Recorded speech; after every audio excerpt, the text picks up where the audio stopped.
Olá, hoje a gente mergulha de cabeça no caderno 7 do projeto Alero Turbo. Esse episódio é baseado no material de estudo elaborado pelo professor doutor Marcelo Lessa, que é o idealizador e mentor do projeto.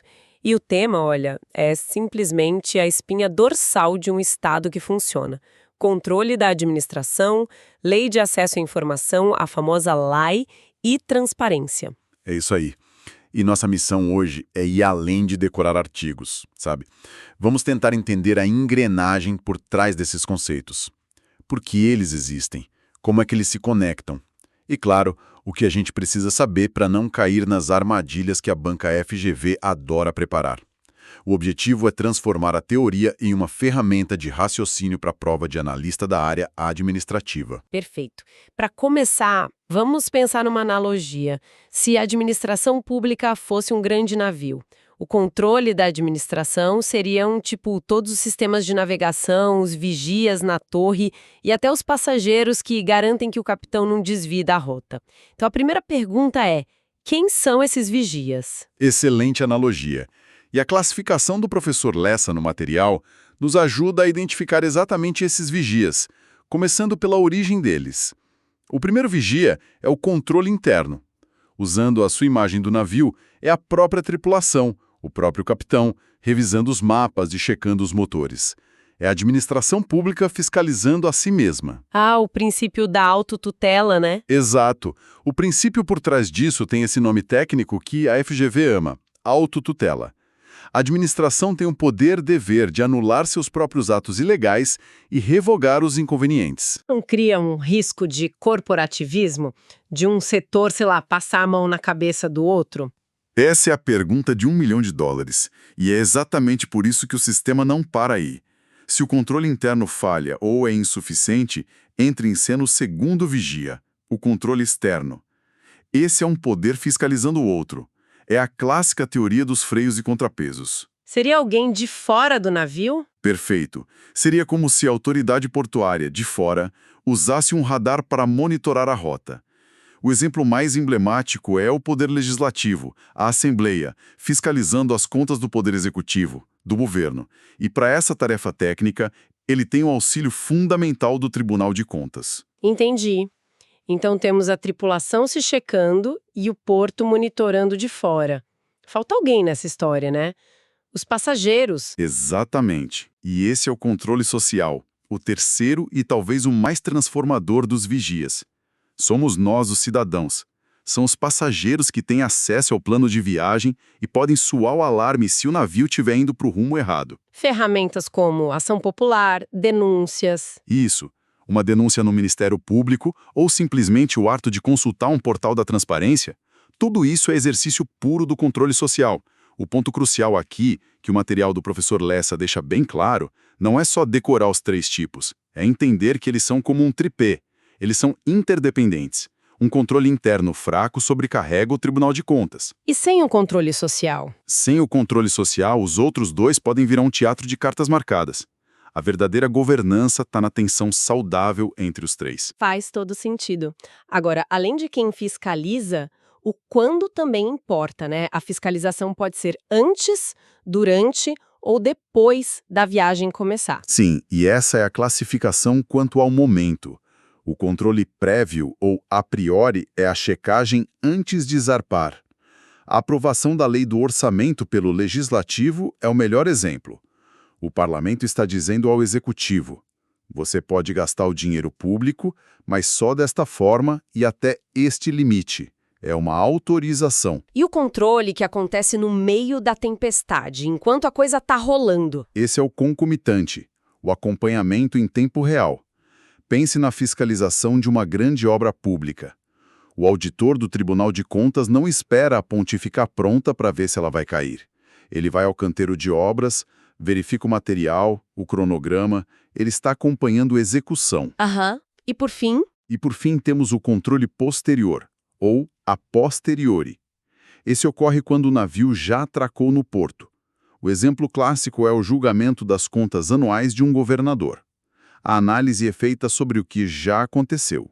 Ok, isso está bem claro. Mas tem uma última classificação no material que parece ser a mais sutil e provavelmente a que mais gera pegadinhas: o controle quanto ao aspecto.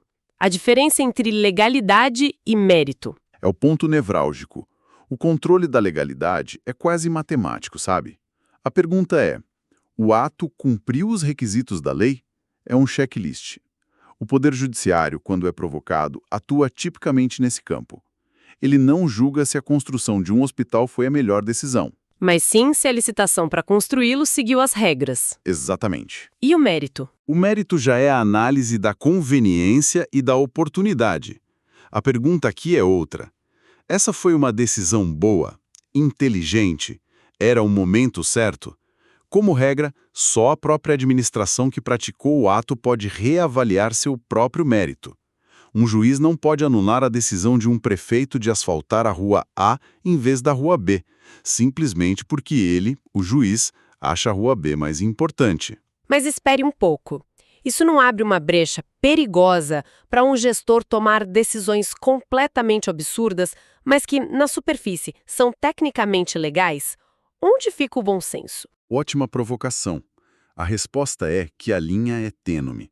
O judiciário não pode substituir o gestor, mas pode sim anular atos que, embora pareçam legais, violam princípios como a razoabilidade e a proporcionalidade. Se um prefeito decide gastar todo o orçamento da saúde comprando um único aparelho caríssimo para um posto sem estrutura, isso é tão desproporcional que se torna na prática ilegal.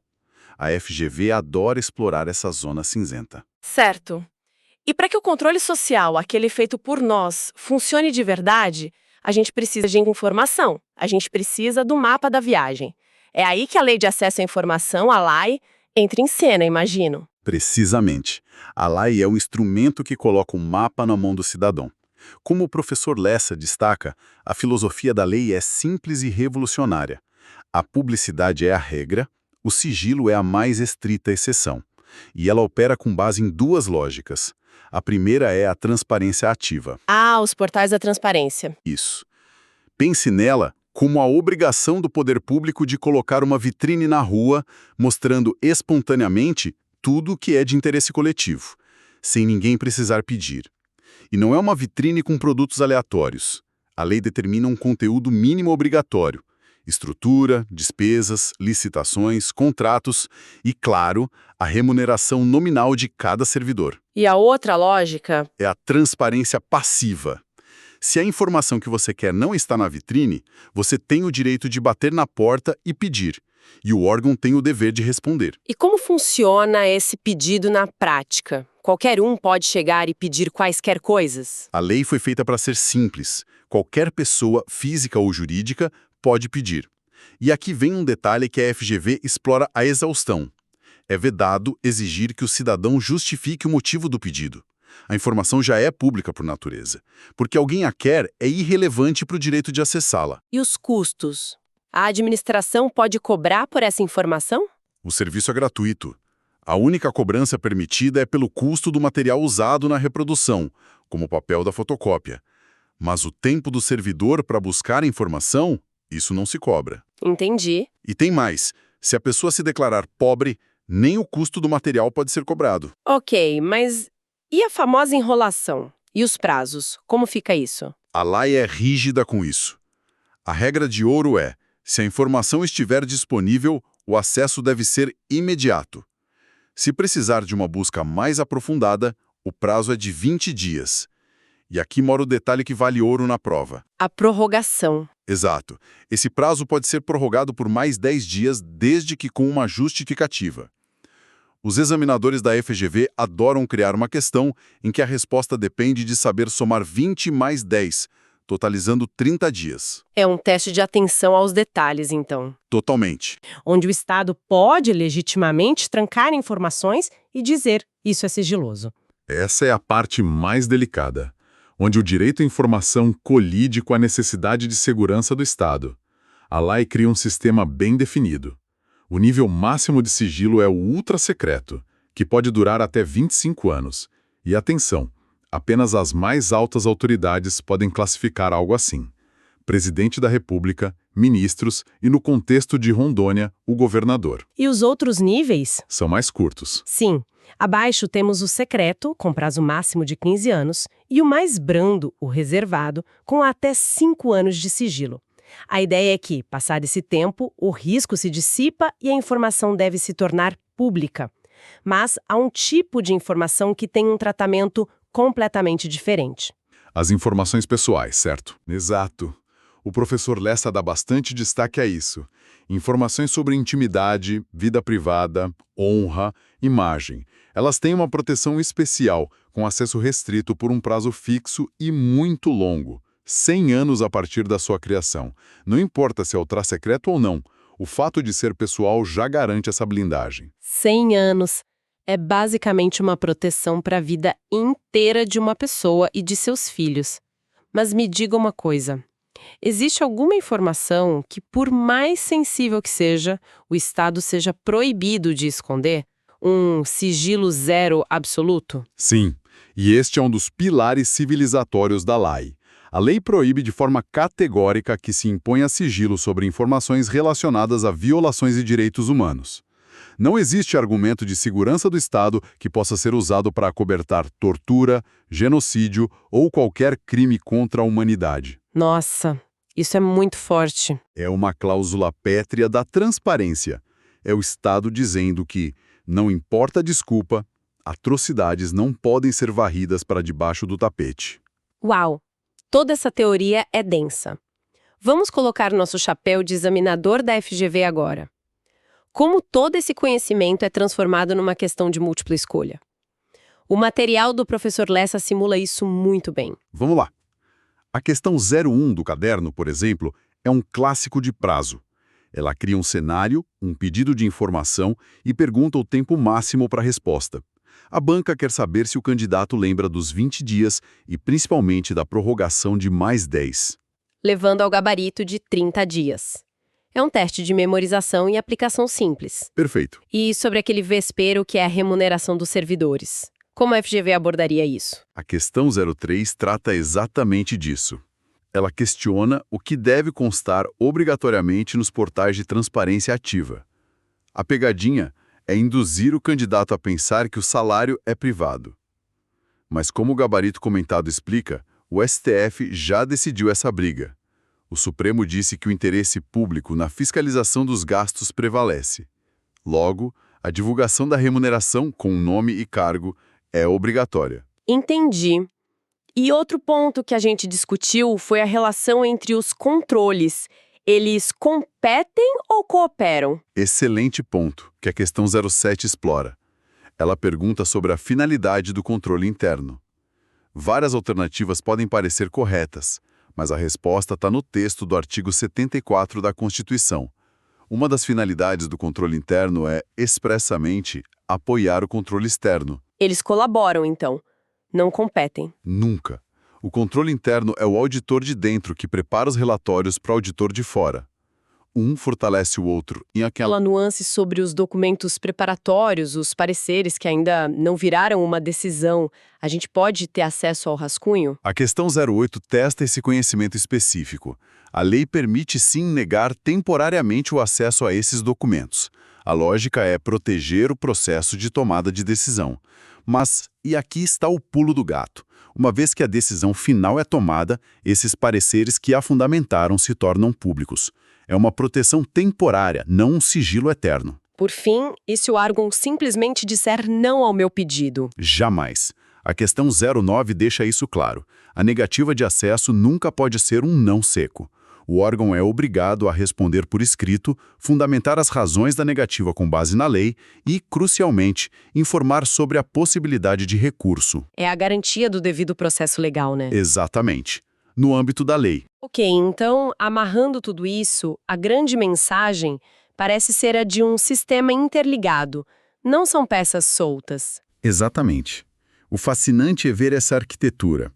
O controle externo, que é mais político, precisa do trabalho técnico do controle interno para funcionar.